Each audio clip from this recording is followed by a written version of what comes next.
میں کہ جب میں نے وزیر اعلیٰ بننا ہی نہیں، میں نے بننا ہی ڈائریکٹ وزیر اعظم، تو میں پی پی کی سیٹیں کیوں ضائع کروں؟ اپنے نام کے ساتھ لکھواتے ہیں امیدواران انشاءاللہ ایم پی اے، انشاءاللہ ایم این اے، اور آپ نے انشاءاللہ وزیر اعظم۔ ہاں جی، میں نے لکھا انشاءاللہ وزیر اعظم ہو گئی۔ آئی ایم ایف کے آگے شہباز شریف کہتے تھے میرے ہاتھ باندھے ہوئے ہیں، میرے ہاتھ کھلے ہوئے ہیں، مجھے پتا ان سے کیا بات کرنی ہے، کیسے بات کرنی ہے۔ میاں صاحب جو ہے نا وہ میرے ساتھ ہی بیٹھیں گے، ان کے تجربے سے سیکھوں گا۔ بلاول صاحب کی پوری پارٹی میرا ساتھ دے گی، میں ان کے ساتھ بیٹھ کے سیکھوں گا۔ سارے پارٹی لیڈرز میرے ایجنڈے پہ اکٹھا ہو جائیں، یعنی آپ کے ساتھ ہوں گے، آپ کے نیچے ہوں گے، اور آپ جو ہے وزیر اعظم ہوں گے۔ میں وزیر اعظم ہوں گا۔ سبحانی صاحب میں آپ سے کہتا ہوں سر، اور میڈم فردوس عاشق وان صاحبہ میں آپ سے کہتا ہوں، لیکن 14 نکات آپ نے یہ کرنے ہوں گے اگلے 5 سال میں۔ اگر آپ نہیں کر سکتی تو آپ دونوں میرے راستے سے ہٹ کے میرے حق میں دستبردار ہو جائیں۔ یہ بھی تو ہو سکتا ہے کہ میرا ایک نیشنلسٹک ایجنڈا ہے۔ کیا میڈم فردوس عاشق وان صاحبہ آپ کبھی وزیر اعظم بن سکتی ہیں؟ نہیں، کیونکہ آپ کسی پارٹی کی۔ وانی صاحب آپ میاں صاحب کو کہہ سکتے ہیں کہ آپ وزیر اعظم پاکستان بن سکتے ہیں؟ نہیں، آپ بھی نہیں کہہ سکتے۔ میں جو ہے نا، مجھے پتا ہے میرا 14 نکاتی ایجنڈا جو ہی آپ نے سننا ہے، آپ نے کہنا آپ خود جائیں گے، آپ دونوں جو ہے نا خود جا کے انہیں بولیں گے اس بندے کو چانس دو، بندے کو وزیر اعظم بننا چاہیے، اس کو وزیر اعظم بننا ہے۔ میں کیونکہ by default God gifted scientist بھی ہوں، ہر چیز کا جو ہے نا میں کوئی نہ کوئی حل نکالتا ہوں خود ہی۔ سائنٹسٹ بھی آپ؟ سائنٹسٹ بھی گاڈ گفٹڈ، ٹھیک ہے۔ اب میری کوشش یہ ہوگی، یہ اس دفعہ سیاستدان نہیں سائنسدان آ رہا ہے سیاست میں، تو اس دفعہ پاکستان میں اس لیے ہلچل مچنی چاہیے کہ یہ سائنسدان آ رہا ہے، تو اس کے پلان بہت ہی اچھے ہیں انشاءاللہ۔ کہ میں قائد اعظم کے 14 نکاتی ایجنڈے سے امپریس ہوا، میں نے کہا اب میں بناتا ہوں، کیونکہ پاکستان کو ایک نیا قائد چاہیے۔ سارے لیڈر ٹیسٹ ہو چکے ہیں، اور کتنی دفعہ ٹیسٹ کرنا ہے۔ پورا وہ منصوبہ لکھا ہوا ہے جس 13 منٹ میں لاہور جا سکتے ہیں، 25 منٹ میں اسلام آباد راولپنڈی جا سکتے، کوئٹہ اگر جانا تو 1 گھنٹہ 44 منٹس میں جو ہے وہ آپ وہاں پہ بھی جا سکتے ہیں۔ تو یعنی یہ پورا انہوں نے یہ پلان دیا ہوا ہے۔ گلگت کا بھی جو ہے وہ 1 گھنٹہ 21 منٹ میں آپ سیالکوٹ سے گلگت جا سکتے ہیں۔ توڑ دو غربت کی زنجیریں، آؤ NA-70 کو دبئی بنائیں۔ سب کو آزمایا ہے گزشتہ 76 سالوں میں، اب مجھے بھی آزما کر دیکھو۔ اس دفعہ ووٹ سوچ کر دو، اس دفعہ ووٹ نہیں راجپوت کو دے کے دیکھو۔ السلام علیکم ناظرین، میں ہوں عبدالباسط اکرام اور آپ دیکھ رہے ہیں سیالکوٹ پلس۔ ناظرین، آج میں موجود ہوں سیالکوٹ کے ایک عظیم شخصیت کے ساتھ جو NA-70 سے الیکشن کے اندر بھی اترے ہیں، میدان کے اندر اترے ہیں، NA-70 سے یہ الیکشن لڑنے جا رہے ہیں۔ بہت سے امیدواران جو ہے وہ اپنے نام کے ساتھ اپنے فلیکسیز اشتہاروں میں لکھتے ہیں انشاءاللہ MNA، انشاءاللہ MPA، تو انہوں نے انشاءاللہ وزیر اعظم لکھا ہے، اور اپنے نام کے ساتھ آپ یہ میرے ہاتھ میں ہے، آپ چیک کریں کہ وزیر اعظم نعیم راجپوت، اور یہ انہوں نے اپنا ایک پروجیکٹ دیا ہے سپر ڈیم آف پاکستان، اور اس میں یہ ڈیم ساری تفصیلات بھی پوچھیں گے ڈیم۔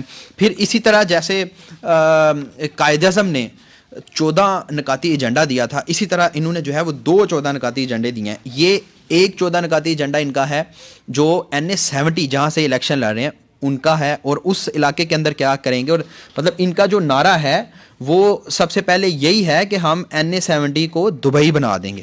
تو یہ اس پہ بھی ہم ڈسکس کریں گے۔ پھر اس کے بعد ان کا ایک پمفلٹ ہے جس پہ ووٹ وزیر اعظم نعیم راجپوت، پہلے قومی اسمبلی کا ممبر بنوں گا اور ان ہاؤس تبدیلی سے وزیر اعظم بنوں گا، تو یہ ایک ہے ان کا۔ اور پھر اس کے ساتھ یعنی 2 14 نکاتی ایجنڈے، ایک NA-70 اور ایک پورے پاکستان کو تبدیل کرنے والا 14 نکاتی ایجنڈا ہے۔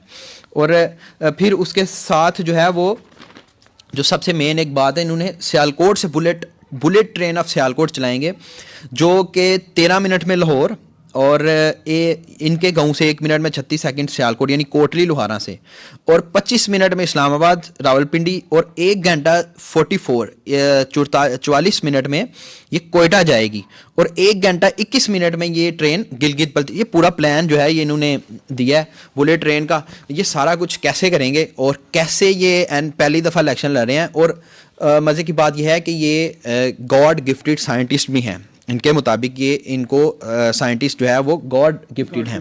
تو یہ ساری چیزیں آج ہم ان سے ڈسکس کریں گے اور ان سے پوچھیں گے کہ ان کے کیا پلان ہے اور کیسے یہ الیکشن جیت کے وزیر اعظم بنیں گے، اور پھر اس کے بعد یہ جو ان کے ایجنڈے ہیں اس کو امپلیمنٹ کریں گے۔ السلام علیکم۔ وعلیکم السلام، کیسے ہیں آپ صاحب؟ آپ ٹھیک ہیں؟ جی سر، الحمدللہ۔ جی جی۔ اچھا سر، سب سے پہلے مجھے یہ بتائیں کہ اپنا نام بتائیں، یہ ملک اور نعیم راجپوت یہ کیسے؟ سمجھاتا ہوں، اصل میں یہ راجپوت ہماری نسل ہے، ٹھیک ہے، کھوکھر برادری جو راجپوتوں کی ہوتی ہے، اس کے میں ہاتھ 35 یا 36 جو ہے نا گوٹ ہیں، ان میں سے جو ہے نا ایک گوٹ یہ بھی ہے۔ ڈفرینٹ علاقوں سے, ڈفرینٹ زبانوں سے, ڈفرینٹ لوگوں سے شادی کرنے سے یہ مکسڈ ہو گئے. ایک یہ وجہ ہے. ملک جو ہے نا, ملک کا وجہ یہ ہے کہ پرانے وقتوں میں یہ کیا کہا جاتا تھا کہ یعنی کسی بھی گاؤں میں جائیں تو چور صاحب, ملک صاحب, ایسے یہ مشہور ہوتا گیا. یہ کوئی خاص نہیں, ملک جو ہے اصل میں وہ تیلی ہیں جو ملک اپنے آپ کو کہلاتے ہیں. یہ جو ہے نا ملک بڑوں نے ساتھ لگا دیا, چلتا آ رہا ہے ویسے جو بھی یہ سسٹم ہے. ویسے تو ملک وہ بادشاہ والا ملک بھی ہوتا ہے. ایک جو عرب ملکوں میں مالک کر کے بولتے ہیں, بادشاہ کو بھی بولتے ہیں, تو آپ نے وہ والا لگایا. وہ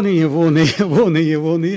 اصل میرا نام جو ہے, جو ڈاکومنٹس ہے وہ نعیم زی ملک ہی ہے, بڑوں نے لکھ دیا وہ. لیکن جو نسل بڑوں کی لکھی ہوئی ہے وہ راجپوت کھوکھر لکھی ہوئی ہے. والدہ جو ہے مغل خاندان سے, چنگیزی خاندان سے. ٹھیک ہے. اچھا سر, یہ بتائیں, الیکشن لا رہے ہیں, پہلی دفعہ الیکشن لا رہے ہیں؟ جی, میں اصل میں کوئی سیاسی بیک گراؤنڈ نہیں ہے, میں فرسٹ ٹائم الیکشن لڑ رہا ہوں یہ والا. وہ بھی لوگوں کو حالات دیکھ کے, اور میرے گاؤں کی حالت ہے 70 جو ہے نا کافی ڈیولپ علاقہ ہوتا تھا, نہ روڈ ہیں ادھر پراپر بنے ہوئے, ٹوٹے ہوئے ہیں, ہیڈ مرالے تک, ٹھیک ہے, سیالکوٹ تک روڈ ٹوٹے ہوئے ہیں, گیس بالکل نہیں ہے. ابھی بھی دیکھیں ہم لوڈ شیڈنگ میں جو ہے نا یہ انٹرویو کر رہے ہیں, تو یہ جو ہے نا دیکھیں 70s میں جو ہے دبئی آزاد ہوا, یہ UAE آزاد ہوا, وہ کہاں سے کہاں چلا گیا. 49 میں چائنا آزاد ہوا, وہ دنیا کی نمبر 2 پاور بن چکی ہے آفٹر USA. تو ہم نے کب جاگنا ہے, پاکستانیوں نے کب جاگنا ہے, پراپر پڑھی لکھی آنےسٹ لیڈرشپ سامنے لے کے آئیں تاکہ پاکستان کی کوئی تقدیر بدلے, کوئی اس کی ڈائریکشن ہو, پتہ چلے. اب ہم سب لوگ دبئی, قطر, بحرین, سعودیہ, UK, ہم نہیں جا سکتے جاب کرنے کے لیے. ایک 0.001% چلے جائیں گے, باقیوں نے تو ادھر رہنا ہے نا. اپنے ملک سے اگر محبت کرنی ہے, اپنے ملک کا کچھ اچھا بھی سوچیں. تو اس لیے میں سامنے آیا ہوں کہ کچھ اس کی پہلے تو 14 نکات میں نے اپنے NA-70 کے بنائے ہیں, ٹھیک ہے, وہ آپ سے میں ڈسکس کرنا چاہتا ہوں وہ کون سے ہیں. اس کے بعد جو ہے نا 14 نکات میں نے جب میں وزیر اعظم کی سیٹ پہ جاؤں گا تو اس وقت میں نے 14 نکات وہ بتانے ہیں آپ کو کہ قوم کو پتہ چلے وزیر اعظم کی ڈائریکشن کیا ہونی چاہیے. یہ نہیں ہونی چاہیے کہ ایک اسپتال بنا دیا, ایک موٹر وے بنا دیا. دبئی پورا بن چکا ہے, ٹھیک ہے, اور ہم ایک موٹر وے پہ خوش ہیں, ہم ایک جو ہے نا اسپتال بنا دیا, کسی نے اس پہ خوش ہیں, کسی نے جو ہے اپنے محلے میں 2 لائنیں نالیاں بنا دی, اس پہ خوش ہیں. یہ نہیں, ملک ایسے نہیں چلتا. ملک پورا کلیکٹیو کوشش کر. 14 نکات اسی طرح جیسے قائد اعظم صاحب نے لکھے تھے. قائد اعظم کو 14 نکات وہ ان کے اس 47 یا 46 کے مطابق, ان سچویشن کے مطابق ان لوگوں نے بنائے تھے, ان کے ساتھیوں نے. میں نے بنایا 14 نکاتی ایجنڈا. وہ یہ ہے کہ میں قائد اعظم کے 14 نکاتی ایجنڈے سے امپریس ہوا. میں نے کہا اب میں بناتا ہوں, کیونکہ پاکستان کو ایک نیا قائد چاہیے. سارے لیڈر ٹیسٹ ہو چکے ہیں, اور کتنی دفعہ ٹیسٹ کرنا, کوئی 3 دفعہ آ چکا ہے, کوئی 2 دفعہ آ چکا ہے, کوئی 1 دفعہ آ چکا ہے. اب ہمیں مل کے یونائٹڈ, جیسے چائنا میں جو ہے نا 1 پارٹی سسٹم ہے, میں 1 پارٹی سسٹم تو نہیں کہتا, لیکن میں کہتا ہوں 1 لیڈر ایسا ہو جس پہ سب کو ٹرسٹ ہو, جو ایک نیشنل اکنامیکل ایجنڈا بنائے, وہ جو اکانومی ایجنڈا ہو اس پہ سب ایکشن کرے. کوئی پارلیمنٹ میں MNA نہیں بیٹھے گا, سارے MNA اپنے دیہاتوں میں, اپنے علاقوں میں جائیں گے. جب لیجسلیشن قانون سازی ہوگی تو وہ جو ہے نا لوگ پھر جو ہے نا پارلیمنٹ میں آ کے بیٹھے, ورنہ اپنے علاقوں کے مسئلے حل کریں. جا کھنڈر بن چکا ہے سارا پاکستان, تو کب تک یہ رہیں گے؟ اسلام آباد پاکستان تو نہیں ہے نا, اسلام آباد سے باہر نکلے تو آپ اب سمجھتے ہیں کہ اس ٹائم سارے لیڈروں کو آزما لیا, اب آپ کو آزمانے کی باری ہے. میں یہ کہتا ہوں کہ پاکستان کی مائنڈ نہ کیجیے گا اسٹیبلشمنٹ سے بھی, اور میاں نواز شریف صاحب سے بھی, زرداری صاحب سے بھی, اور جتنی PTI کے لیڈروں سے بھی, جتنے بھی لیڈرز ہیں, تمام لیڈر ٹیسٹ ہو چکے ہیں. ان کو اب کتنا چیک کرنا ہے. اللہ کے کچھ گاڈ گفٹڈ لوگ بھی ہوتے ہیں, ٹھیک ہے. اب ڈاکٹر مہاتیر محمد, اس سے ایک پروفیسر تھا, ایک ٹیچر بندہ تھا, وہ سیاست میں آیا, اس نے ملیشیا کی شکل ہی بدل دی. موزے تنگ جو ہے وہ آپ دیکھیں چائنا میں وہ کوئی سینگ نہیں تھے لگے ہوئے, جن نہیں ہوتے, جن سوچ میں ہوتا ہے انسان کی. اب میری سوچ میں بھی ایک جن ہے کہ پاکستان کو میں نے سپر پاور بنانا ہے. اب میرے پاس کچھ پلانز ہیں, اس پلان کے تحت اگر پوری قوم یونائٹڈ ہو جائے, بیوروکریسی ساتھ دے, اور فنڈ دبئی, قطر, بحرین, دوسرے ملکوں سے پروجیکٹوں پہ آئیں گے انویسٹمنٹ کے طور پہ.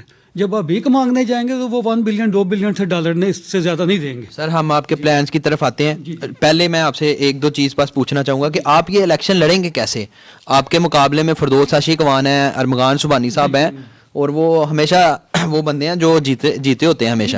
تو آپ کا کیا ایجنڈا ہے, کیسے الیکشن, کیسے ووٹ لیں گے؟ میرا یہ ایجنڈا یہ ہے کہ اصل میں فردوس عاشق وان صاحبہ 2 دفعہ الیکشن کنٹیسٹ کر چکی ہیں. ایک پیپلز پارٹی کی بیس, اس وقت وہ جیتی تھی, پتہ نہیں. اس کے بعد 2013 میں وہ ہار گئی تھی, 18 میں بھی ہار گئی تھی, اور سبحانی صاحب یہ جیت گئے تھے. لیکن میرا سوال یہ ہے ان لوگوں سے, اگر وہ بھی جیت جاتی, 85-80 ہزار 90 ہزار جتنا بھی ووٹ لیا, سبحانی صاحب نے 100 سوا لاکھ ووٹ لیا, وہ بھی جیت گئے, لیکن اس علاقے کی بہتری کیا ہوئی؟ اچھا میں ابھی بھی کہتا ہوں, انہیں چیلنج کرتا ہوں 14 نکاتی ایجنڈے کے بیس پہ. اگر یہ 14 میرے نکات, سبحانی صاحب میں آپ سے کہتا ہوں سر, اور میڈم فردوس عاشق وان صاحبہ میں آپ سے کہتا ہوں میڈم, اگر یہ میں 14 نکاتی آپ کر لیتی ہیں, اور ٹی وی پہ آ کے بول دیتی ہیں کہ نعیم صاحب یہ 14 نکات ہم کرتے ہیں، آپ کا میں ایک ووٹ نہیں توڑتا، میں دستبردار ہو جاؤں گا الیکشن سے، میں چھوڑ دوں گا، لیکن 14 نکات آپ نے یہ کرنے ہوں گے اگلے 5 سال میں، ٹھیک ہے؟ اگر آپ نہیں کر سکتی تو آپ دونوں میرے راستے سے ہٹ کے میرے حق میں دستبردار ہو جائیں، تاکہ میں یہ الیکشن کر سکوں، میں قوم کی خدمت کر سکوں، میں اپنا علاقہ ڈیولپ کر سکوں۔ اگر دستبردار نہیں ہوتے تو آپ ووٹ لے کے ہرا دیں گے ان کو؟ تو میری کوشش یہ ہے کہ کچھ کہتے ہیں کہ آپ غائبانہ بھی انسان کی کبھی مدد ہو جاتی ہے، لوگ ویسے بھی تنگ آئے ہوئے ہیں۔ اب یہ دیکھیں لائٹ گئی ہوئی میں ہم انٹرویو کر رہے ہیں، لوڈ شیڈنگ ہوئی ہے، ٹھیک ہے، 8 سے 10 گھنٹے گاؤں میں لوڈ شیڈنگ، گیس تو بالکل ہے ہی نہیں، ٹھیک ہے، تو لوگوں نے غصہ تو نکالنا کسی پہ۔ اب آپ لوگ یہاں تو ڈیلیور کریں تو آپ کو ووٹ ملیں گے، اگر ڈیلیور نہیں کیا تو میں نے ایک آپشن دیا ہے اپنے لوگوں کو، اپنے N70 کے لوگوں کو، کہ یہ ایک نیا بندہ آیا ہے کوئی پلان لے کے عملی طور پہ، میں گھر ادھر ہے، جب آپ آئیں نوک کریں، میں نے اسلام آباد نہیں جانا جیتنے کے بعد، میں ادھر ہی بیٹھا ہوں جب تک اپنے علاقے کو میں جو ہے نا دبئی یا پیرس۔ سر جی اگر آپ وزیر اعظم بن جاتے ہیں تو پھر بھی ادھر ہی بیٹھیں گے؟ نہیں، میں آپ کو وہ بتاتا ہوں کہ اس کا ویری انٹرسٹنگ ہم ایک لاسٹ کوسچن ہے، پھر ہم آپ کی 14 نکات پہ آئیں گے، بلٹ ٹرین بھی اور سپر ڈیم پہ بھی آئیں گے۔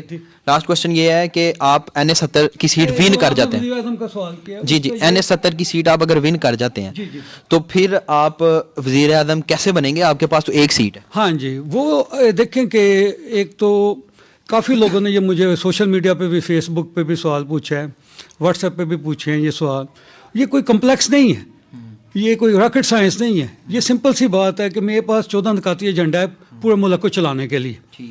جب بھی میں پارلیمنٹ میں ایز اے MNA بن کے جاتا ہوں، میاں صاحب اللہ کرے وہ جیت جائیں، دوسری پارٹیوں کے جیت جائیں، پیپل پارٹی کے بلاول صاحب سامنے آ جائیں، میں آئی ڈونٹ مائنڈ، لیکن یہ ہے کہ وہ انہیں 1-2 سال میں یہ ڈیلیور کرنا ہوگا۔ مہنگائی بہت زیادہ ہو گئی، IMF کے آگے شہباز شریف کہتے تھے میرے ہاتھ باندھے ہوئے ہیں، میرے ہاتھ کھلے ہوئے ہیں، مجھے پتا ان سے کیا بات کرنی ہے، کیسے بات کرنی، ٹھیک ہے، اور مجھے پتا انہیں کیسے کنونس کرنا ہے کہ جو مہنگائی کی شرطیں وہ کیسے ختم کی جائیں پاکستان، ٹھیک ہے۔ تو میری کوشش یہ ہوگی کہ ان ہاؤس 2 سال بعد 2.5 سال بعد اگر میاں صاحب اور یہاں بلاول صاحب ان سے ڈیلیور نہیں ہوتا تو پاکستان میں نئے الیکشن نہیں کروانے ہم نے، پھر انہی لوگوں سے بات کی جائے گی کہ یہ ینگ مین جو MNA ایز اے MNA بن کے پارلیمنٹ میں بیٹھا ہے، اس کے پاس ایک کلیئر کٹ ایجنڈا ہے کہ پاکستان کو کیسے ڈائریکشن میں لے کے جانا ہے، 14 نکاتی ایجنڈا۔ اگر ان 14 نکات میں سے صرف آپ 2 نکات ہی کر دیں تو میں آپ کو اپنا وزیر اعظم سمجھوں گا۔ 14 نکات تو بعد کی بات، میں نے 5 سال میں یہ 14 نکات ایز اے وزیر اعظم پاکستان کر دینے ہیں۔ اب جب ان لوگوں سے ڈیلیور نہیں ہوگا، جیسے عمران خان صاحب کی ان ہاؤس تبدیلی ہوئی، ٹھیک ہے، جیسے سابقہ وزیر اعظم کی ان ہاؤس تبدیلی ہوئی، تو اس طرح جو ہے نا مجھے آپشن دیا جائے ایز اے، میں کسی پارٹی کے خلاف نہیں جاؤں گا، میاں صاحب جو ہے نا وہ میرے ساتھ ہی بیٹھیں گے، ان کے تجربے سے سیکھوں گا، بلاول صاحب کی پوری پارٹی میرا ساتھ دے گی، میں ان کے ساتھ بیٹھ کے سیکھوں گا، سارے پارٹی لیڈرز میرے ایجنڈے پہ اکٹھا ہو جائیں، یعنی آپ کے ساتھ ہوں گے، آپ کے نیچے ہوں گے اور آپ جو ہے وزیر اعظم ہوں گے؟ میں وزیر اعظم ہوں گا، اور ایز اے وزیر اعظم جو ہے نا میں جو ہے نا یہ ایجنڈا ان سب سے امپلیمنٹ کرواؤں گا جو 76 سال میں کہتے تھے یہ ڈیلیور نہیں کر سکتے، انہی لوگوں سے ڈیلیور کرا کے دکھاؤں گا، یہ میرا ایجنڈا ہے۔ اور ان ہاؤس جو ہے نا یہ کانسٹیٹیوشن رائٹ ہے، ان ہاؤس تبدیلی کوئی یہ انلیگل نہیں ہے، لیکن یہ ہے کہ اگلے بندے کو چانس دیا جائے۔ اب آپ اینکرز ہیں، اگر آپ اینکر صحیح طریقے سے نہیں کر سکتے تو پھر ایک نئے بندے کو چانس دینا چاہیے، وہ شاید آپ سے بہتر، آپ کی ریٹنگ پروگرام کی زیادہ اچھی ہو جائے، کیونکہ آپ ان سے زیادہ جو ہے نا بہتر طریقے سے سوالات۔ سر ایک چیز ہے کہ آپ نے اپنی جو فلیکسیز وغیرہ ہیں ادھر آپ نے آلریڈی لکھا ہوا ہے کہ وزیر اعظم ملک نعیم راجپوت۔ میں آپ کو بتاتا ہوں ادھر کیا لکھا ہوا ہے اصل میں اگر آپ دیکھیں نا کہ یہ جو ہے نا یہ لکھا ہوا ہے کہ اس میں لکھا ہوا ہے کہ آزاد امیدوار برائے قومی اسمبلی N70، ٹھیک ہے، اس میں لکھا ہوا ہے وزیر اعظم راجپوت انشاءاللہ، جیسے بلاول لکھتا ہے وزیر اعظم انشاءاللہ، نواز شریف صاحب لکھتے ہیں انشاءاللہ، اس کے بعد ادھر ایک چھوٹی سی لائن لکھی ہوئی ہے پہلے قومی اسمبلی کا MNA بنوں گا، ممبر بنوں گا، پھر ان ہاؤس تبدیلی کے ساتھ وزیر اعظم کا قوم کو اور پارلیمنٹ کو وہ میں آفر کروں گا کہ اپنی سروسز جب سب فیل ہو جائیں گے، اگر وہ کامیاب ہو جاتے ہیں تو وہی وزیر اعظم رہے، میں نہیں رہوں گا ایسے، لیکن اگر جب وہ فیل ہو جاتے ہیں، کہتے ہیں پاکستان میں اب کوئی حال نہیں ہے، پاکستان ایک انارکی یا قیاس کی طرف جا رہا ہے، کوئی لیڈرشپ نہیں، پھر مجھے چانس ہے کیسے میں ٹف میجر لے کے انشاءاللہ پاکستان کو کسی ڈائریکشن پہ ڈالتا ہوں، کیونکہ مہاتما محمد موزے تنگ نپولین ماضی میں ہٹلر یہ کوئی جن نہیں تھے انسان نہیں تھے انہوں نے ایک نیشنلسٹک ایجنڈے پہ عمل کروایا لوگوں کو مل کے تو اس لیے میرا پرسنل انٹرسٹ کوئی نہیں آج میں جس حالت میں مجھے دیکھیں گے میں جب مروں گا اسی حالت میں ہوں گا ٹھیک ہے لیکن ملک کو سیٹ کرنا ہوگا باقی یہ ہے کہ لوگ لگواتے ہیں اپنے نام کے ساتھ لکھواتے ہیں امیدواران انشاءاللہ ایم پی اے انشاءاللہ ایم این اے اور آپ نے انشاءاللہ وزیر اعظم ہاں جی میں نے لکھا انشاءاللہ وزیر اعظم اور میرے نیچے 2 سیٹیں تھیں PP44 اور ایک اور تھی ٹھیک ہے مجھے الیکشن کمیشن والوں نے بولا کہ آپ نیچے والی سیٹوں پہ جو ہے نا آپ کھڑے ہو سکتے ہیں میں کہ جب میں نے وزیر اعلیٰ بننا ہی نہیں میں نے بننا ہی ڈائریکٹ وزیر اعظم تو میں PP کی سیٹیں کیوں ضائع کروں دونوں ضائع کر دی ہیں میں نے صرف MNA کی سیٹ لی ہے نہیں آپ بالکل اچھا فیصلہ آپ کا کہ جب وزیر اعلیٰ ہی نہیں بننا آپ نے بالکل میں پارلیمنٹ یہ صوبائی اسمبلی میں بیٹھ کے کیا ریفارم لاؤں گا ریفارم میں نہیں کر سکتا میں پاکستان میں ریفارم لانا چاہتا ہوں اچھا سر جی ابھی ہم آپ کے یہ جو 14 نکاتی ایجنڈا ہے جیسے وزیر اعظم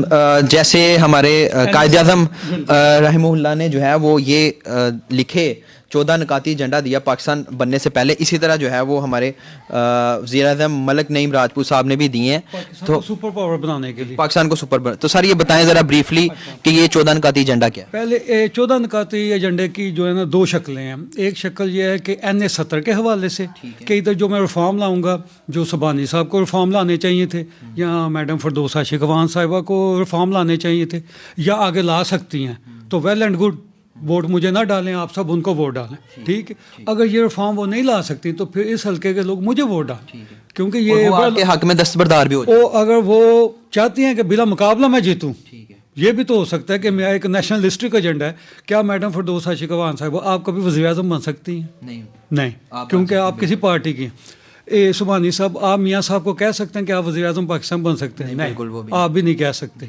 میں جو ہے نا مجھے پتا ہے میرا 14 نکاتی ایجنڈا جو ہی آپ نے سننا ہے آپ نے کہنا آپ خود جائیں گے آپ دونوں جو ہے نا خود جا کے انہیں بولیں گے اس بندے کو چانس دو اس بندے کو وزیر اعظم بننا چاہیے اس کو وزیر اعظم بننا چاہیے اور میاں صاحب بولیں گے میاں صاحب میں آپ سے بھی یہ کہتا ہوں سر آپ نے بڑی خدمت کی ہے پاکستان کی میں ایجنڈا کسی کے خلاف نہیں ایک نیشنلسٹک ایجنڈا ہے آپ سب کو میں نے ساتھ ایک مٹھ کی طرح لے کے چلنا ہے ایک فسٹ کی طرح لے کے چلنا ہے آپ سب کو ساتھ اور اس ملک کو ہم جو ہے نا ایک نئی ڈائریکشن پہ ڈالیں ہم کب تک جو ہے نا دوسرے ملکوں سے بھیک مانگیں گے ہم نے بھیک نہیں مانگنی تو ایک خود مختار پاکستان بنانے کا میرا پلان ہے آپ کر سکتے ہیں تو کریں میں آپ کے ساتھ ہوں جو حصہ آپ سمجھنا چاہیں میں آپ کے لوگوں کو سمجھاؤں گا 14 نکاتی ذرا بریف میں 14 نکات آپ کو بتاتا ہوں کہ جو NA-70 کے لحاظ سے ہیں اس میں نے لکھا ہے کہ توڑ دو غربت کی زنجیریں آؤ NA-70 کو دبئی بنائیں ٹھیک ہے اب سب کو آزمایا ہے گزشتہ 76 سالوں میں اب مجھے بھی آزما کر دیکھو ٹھیک ہے اس دفعہ ووٹ سوچ کر دو اس دفعہ ووٹ نعیم راجپوت کو دے کے دیکھو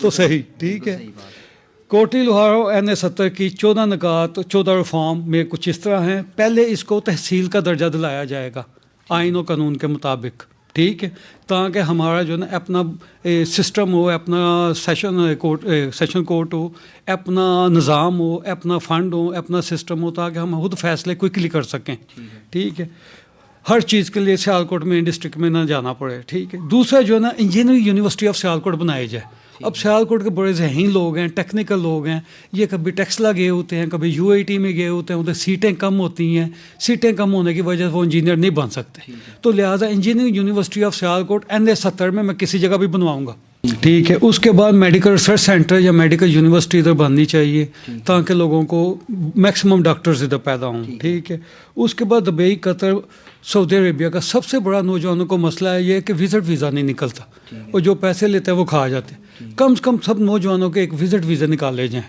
اور وہ جو ہے نا منسٹری آف اوورسیز پاکستانیوں سے مل کے کوئی میکانزم بنایا جا سکتا ہے تاکہ بندہ جو ہے نا دبئی کے ایئرپورٹ پہ پہنچ جائے آگے جائے اس کی قسمت اسکلڈ فل ہے تو اسے جاب مل جائے گی تو تاکہ اپنے خاندان کو وہ اسی طرح فارن ریزروز آئیں گے جو بلینز آف ڈالر پاکستان میں اکٹھے ہوں گے اگر پورے پاکستان کو ایسے میکانزم کے اندر لایا جائے اور جو 5واں نقطہ ہے وہ یہ ہے کہ ہیڈ مرالہ پہ ایک چھوٹا سا ڈیم بنایا جائے جو سیالکوٹ یہ چھوٹے علاقوں کی ضروریات پوری کر سکے اس کے بعد جو ہے نا یہ آ جاتا ہے کہ ہر گاؤں میں ایک چھوٹی سی لائبریری بنائی جائے تاکہ لوگ سڑکوں پہ بیٹھنے کے بجائے لائبریری میں جا کے کتابیں پڑھیں پھر سولر انرجی ٹیوب ویل بنائے جائیں ہر گاؤں میں جو ہے نا سولر انرجی ٹیوب ویل کا ایک نیٹ ورک بچھایا جائے تاکہ وہ زیادہ پروڈکشن ہو سکے اور ایک بلب اور ایک سولر پنکھا پہ چلنے کا سسٹم ایک میکانزم ہر گھر میں دیا جائے گا تاکہ کم سے کم ایک لائٹ نہ جائے ایک پنکھا بند نہ ہو اور اس کے بعد جو 8واں نقطہ یہ ہے کہ جو ہے نا صفائی کا نظام ادھر جو ہے نا جگہ جگہ کچرا پڑا ہوا ہے،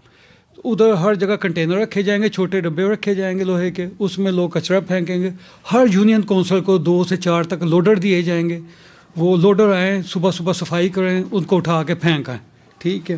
اسی طرح جو ہے نا روڈ حادثات بہت ہوتے ہیں ادھر، جو نقطہ 9 ہے اس حوالے سے ہر روڈ کے اوپر جو ہے نا ٹریفک لائٹس لگائی جائیں گی اور وارڈن بھی ساتھ کھڑے کیے جائیں گے تاکہ کوئی حادثے نہ ہوں. اور ہر گاؤں میں جو ہے نا موسٹلی ڈرگس آپ جانتے ہیں، نشے میں ایڈکشن بہت زیادہ لوگوں کی ہو چکی ہے. اس لیے نقطہ 10واں یہ ہے کہ ہر گاؤں میں ایک چھوٹا سا جم بنایا جائے گا جہاں لڑکے جا کے باڈی بلڈنگ کریں گے تاکہ فٹ رہ سکیں. ہمیں فٹ نوجوان چاہیے پاکستان میں. اور تمام عورتوں کو میڈیکل بیسک ٹریننگ دی جائے گی تاکہ وہ اپنے بچوں کی، بوڑھے لوگوں کی بغیر ڈاکٹر کے پاس جائے ہوئے ان کو جو ہے نا بیسک میڈیکل فیسلٹیز دے سکیں تاکہ ہر وقت ڈاکٹر اویلیبل نہیں دیہاتوں میں، اب سب عورتوں کو ڈاکٹر بنا دیں تاکہ یہ لوگوں میں یہ پریشانی نہ ہو کہ ہمارے ہسپتال میں گئے ہیں تو یہ مسئلہ ہے، یہ ٹیسٹ کیسے عورتوں کو بیسک پتہ ہو. اس کے بعد جو ہے نا نقطہ 12 جو ہے وہ یہ ہے کہ ڈبل روڈ بنائے جائیں. ادھر سنگل روڈ ہیں، ٹوٹے ہوئے روڈ ہیں، انہیں ڈبل روڈ کیا جائے، سینٹر میں اسٹریٹ لائٹس لگائی جائیں، ایک لوگوں کو بہتری کی شکل دکھائی جائے. یہ سیالکوٹ، کراچی، فیصل آباد کے بعد تیسرا یا چوتھا شہر ہے جو امیر ترین شہر ہے جو فارن ریزرو پیدا کرتا ہے. تو اس کی کھنڈر جیسے حالت کیوں ہے؟ ایسا نہیں ہونا چاہیے. سیالکوٹ کوئی یتیم سٹی نہیں ہے کہ آپ جو ہے کسی اور سٹی پہ جو ہے نا بلینز آف ڈالر لگا دیں اور سیالکوٹ پہ پیسہ نہ لگائیں آپ.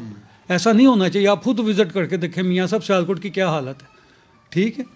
اس کے بعد جو ہے نا آگے جو ہے نا نقطہ 13 جو ہے نا بلٹ ٹرین آف سیالکوٹ چلائی جائے. سر یہ میں دیکھ رہا تھا آپ نے لکھا مطلب 2 منٹ میں شاید لاہور اور 1 منٹ میں آپ کوٹلی سے، میرے گاؤں سے آپ سیالکوٹ چلے جائیں گے.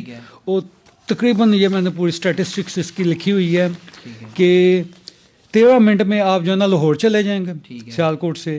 اور سیالکوٹ سے جو ہے نا آپ سمجھیں کہ اسلام آباد جانا ہو تو 25 منٹ میں چلے جائیں گے. کراچی اگر میرا ارادہ بنتا کراچی جانے. اب سیالکوٹ سے دیکھیں کہ سیالکوٹ اگر سی پورٹ سے کنیکٹڈ ہو جائے کراچی سے تو یہ ایک دبئی کا ماڈل بن سکتا ہے یا نہیں، امیر ترین سٹی بن سکتا ہے. کیونکہ 2 گھنٹے میں سیالکوٹ کا جو تاجر ہے وہ کراچی پہنچ سکتا ہے اور کراچی سے مال 2 گھنٹے میں سیالکوٹ آ سکتا ہے. تو یہ جو ہے نا بلٹ ٹرین بنانے کا یہ فائدہ کہ 2 گھنٹے میں ہم کراچی چلے گئے، 3.5 گھنٹے میں ہم گوادر پہنچ سکتے ہیں. اچھا یعنی سیالکوٹ سے 3.5 گھنٹے میں 3.5 گھنٹے میں آپ گوادر چلے جائیں گے. اب گوادر سے لنک ہو جاتے ہیں آپ تو آپ سوچیں کہ یہ اکنامیکل ہب نہیں بن جائے گا بلکہ یہ گولڈن برڈ آف پاکستان کہلائے گا. جیسے دلی ہوتی تھی ماضی میں کہ وہ گولڈن برڈ اسے کہتے تھے ہندوستان کا، وہ یہ پاکستان کا گولڈن برڈ کہلائے گا. سیالکوٹ کے اتنا امیر ترین شہر ہو جائے گا کہ سمجھ لیں یہ دبئی سمجھا جائے گا یا ہانگ کانگ سمجھا جائے گا پاکستان کا ٹریڈ کے لحاظ سے. تو میری کوشش یہ ہے کہ یہ بلٹ ٹرین جو ہے نا یہ جی انہوں نے بالکل اپنا پورا وہ منصوبہ لکھا ہوا ہے جس میں ہم تقریباً 13 منٹ میں لاہور جا سکتے ہیں اور ہم 25 منٹ میں اسلام آباد راولپنڈی جا سکتے ہیں. اور اسی طرح کوئٹہ اگر جانا تو 1 گھنٹہ 44 منٹس میں جو ہے وہ آپ وہاں پہ بھی جا سکتے ہیں. تو یعنی یہ پورا انہوں نے یہ پلان دیا ہوا ہے. گلگت کا بھی جو ہے وہ 1 گھنٹہ 21 منٹ میں آپ سیالکوٹ سے گلگت جا سکتے ہیں. تو یہ جی پورا ان کا بلٹ ٹرین کا پلان ہے. اس کے بعد جو 14 نقطہ ہے، 14 نقطہ جو لوکل لیول کا ہے، اس میں یہ ہے کہ سوئی گیس نہیں آتی اس علاقے میں. گیس نہ ہونے کے برابر ہے. ٹھیک ہے. ہر دیہات میں گیس آئے، کوٹلی لوہارا میں بھی گیس آئے. ادھر گیس کا بہت بڑا ایشو ہے. حکومت سے بھی اپیل ہے اور میڈم فردوس عاشق صاحب سے بھی ابھی وہ پاور میں ہے، سبحانی صاحب پاور میں ہے. وہ کسی طرح سے سوئی گیس کے محکمے کو بول رہے ہیں کہ فوری طور پہ ادھر گیس کی بحالی کی جائے. ٹھیک ہے. ہم لوگ بھی ٹیکس دیتے ہیں تو ہمیں جو ہے نا ٹیکس کا اس طرح نہیں ہو سکتا کوئی مطلب آپ ریسرچ بیس پروجیکٹ نہیں ہے کہ یہیں پہ گیس کی تلاش کی جائے اور یہاں سے بھی نکل سکتی ہے گیس؟ نہیں، اس میں یہ ہو سکتا ہے نا کہ میرا پلان ہے آگے کہ اگر تو یہ گیس کا سسٹم نہیں چلتا، میں کیونکہ by default God gifted scientist بھی ہوں. ہر چیز کا جو ہے نا میں کوئی نہ کوئی حل نکالتا ہوں خود ہی. سائنٹسٹ بھی آپ؟ سائنٹسٹ بھی گاڈ گفٹڈ. ٹھیک ہے. اب میری کوشش یہ ہوگی اس دفعہ سیاستدان نہیں سائنسدان آ رہا ہے سیاست میں. تو اس دفعہ پاکستان میں اس لیے ہلچل مچنی چاہیے کہ یہ سائنسدان آ رہا ہے تو اس کے پلان بہت ہی اچھے ہیں انشاءاللہ. تو یہ جو میرا پلان ہے کہ اگر تو یہ گیس کا سسٹم نہیں بنتا تو ہر گاؤں میں پھر میں سولر فیلڈ لگانے لگا ہوں، سولر فارم بنوانے لگا ہوں. وہ سولر فارم جو ہے نا الیکٹریکل ہیٹر، الیکٹریکل چولہے دیے جائیں گے سب لوگوں کو کہ وہ چلائیں اس کی بیس پہ. ٹھیک ہے. صبح جو ہے نا سولر انرجی کنورٹ ہو کے لوگ جو ہے نا کھانے پکائیں عورتیں، گیس کی ضرورت ہی کوئی نہیں.